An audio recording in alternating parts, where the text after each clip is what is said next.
வணக்க குழந்தைங்களா, எல்லாரும் எப்படி இருக்கீங்க? இன்னைக்கு உங்களுக்கு ஒரு குட்டியான சுவாரஸ்யமான கதை சொல்றதுக்கு ஜெம் கிட்ஸ் சேனல் மூலமா வந்திருக்கேன். என்ன கதைன்னு பார்க்கலாமா? வாங்க கதைக்குள்ள போகலாம்.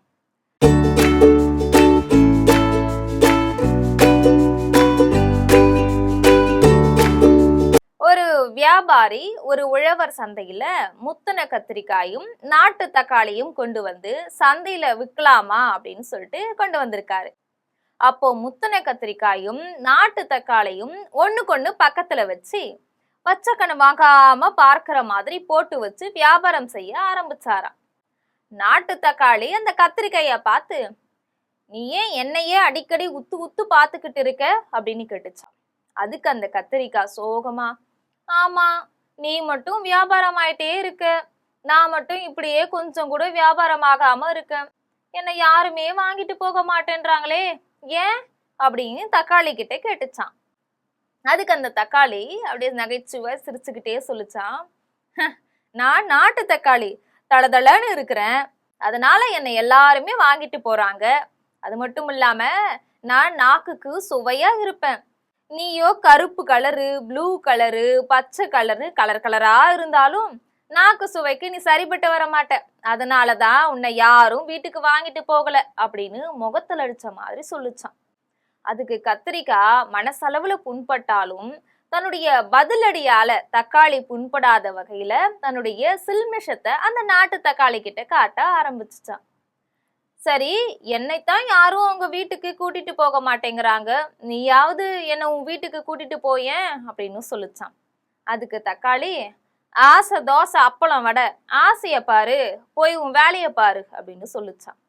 இந்த கொளுத்துற வெயில்ல நான் இப்படி வியாபாரம் ஆகாம இருந்தா நான் முத்தி செத்துருவேன் போல இருக்கு, நானே வியாபாரிக்கு பெருத்த நஷ்டத்தை கொடுத்துருவேன் போல அப்படின்னு புலம்பிட்டே இருந்துச்சான் கத்திரிக்காய்.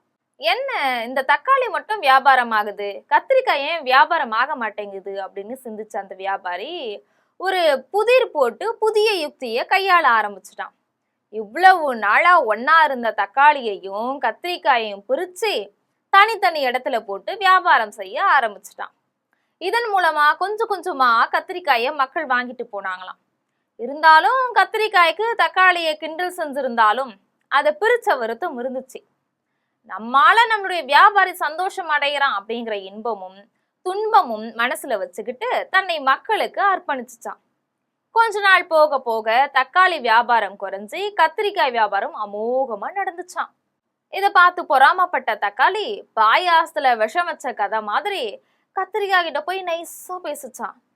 நீ என் கூடவே வந்து உன்னை விட்டு என்னால புரிஞ்சிருக்க முடியாது, நான் உன்னை கிண்டல் செஞ்சேன்ல, அதுக்காக என்ன மன்னிச்சிரு அப்படின்னு சொல்லிச்சான். போக போக தக்காளி வெயில்ல சுருங்கி அழுகி போனதால தக்காளியால இனி வியாபாரம் வராது அப்படின்னு நினைச்சு, நமக்கு கத்திரிக்காயில வர லாபமே போதும்னு நினைச்சு தக்காளிய சந்தையிலிருந்தே தூக்கி போட்டான் வியாபாரி. இதையெல்லாம் பார்த்து இறக்கப்பட்ட கத்திரிக்காய், உசுரே போகுது அப்படின்னு உன் மனசு வருத்தத்துல இருக்கு, உன்னை மன்னிச்சிடுறேன், நான் இப்ப போறேன் அப்படின்னு சொல்லிட்டு ஒரு தத்துவத்தை தக்காளிக்கு வழங்குச்சான்.